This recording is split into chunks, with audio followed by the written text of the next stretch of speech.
আসসালামু আলাইকুম। নতুন ভিডিওতে আপনাদের সবাইকে স্বাগতম। আজকের ভিডিওর বিষয় হলো হোল্ডিং এর আবেদন কিভাবে করবেন এবং ভূমি কর ব্যবস্থাপনায় কি কি পরিবর্তন এসেছে সে নিয়ে আলোচনা। আমাদের দ্বিতীয় সংস্করণ 1 ডিসেম্বর থেকে চালু হওয়ার কথা থাকলেও এখনো তা সফলভাবে চালু হয়নি। তবে আজ 23 ডিসেম্বর আমরা একটি পরিবর্তন লক্ষ্য করেছি। কর ব্যবস্থাপনায় পূর্বের মতো আবারও আগের অবস্থায় পরিবর্তন আনা হয়েছে। আমি যদি অ্যাকাউন্ট লগ ইন করি তাহলে এখানে দেখতে পাচ্ছেন আগে যে অপশনগুলো দেয়া ছিল, যেমন হোল্ডিং অনুসন্ধান এবং সম্মতিকৃত হোল্ডিং, সেগুলো এখন আর নেই। তবে এখানে নতুন একটি অপশন যোগ হয়েছে, সেটা হলো খতিয়ান।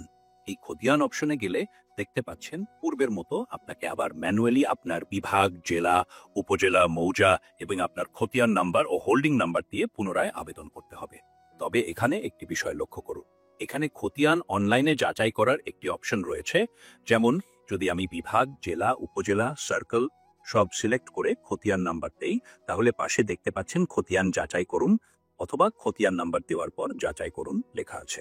এখনো হোল্ডিং এর তথ্য পাওয়া যাচ্ছে না, কারণ সার্ভার পুরোপুরি কাজ কমপ্লিট হয়নি। তবে যদি আপনি যাচাই করুন অপশনে চাপ দেন, আপনার হোল্ডিং স্বয়ংক্রিয়ভাবে যাচাই হয়ে যাবে। এরপর পরবর্তী কাজ আপনাকে ম্যানুয়ালি করতে হবে, যেমন খাজনা দেওয়া।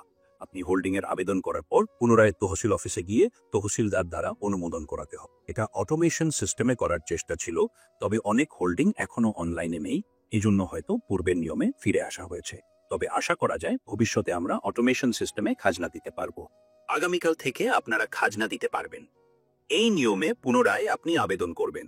আবেদন করে যদি ইমার্জেন্সি না হয় তাহলে আপনি অপেক্ষা করবেন।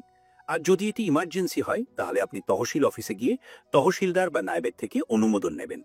তারপর আপনি অনলাইনে পূর্বের মতোই খাজনা দিতে পারবেন। অনেক সময় বন্ধ ছিল, অবশেষে চালু হলো খাজনা সার্ভার। তাহলে আজকের ভিডিওটি এখানেই শেষ করছি। ভিডিওটি যদি ভালো লাগে বা আপনার কোনো জিজ্ঞাসা বা মতামত থাকে অবশ্যই কমেন্ট করে জানাবেন। আর ভিডিওটি ভালো লাগলে সাবস্ক্রাইব করবেন।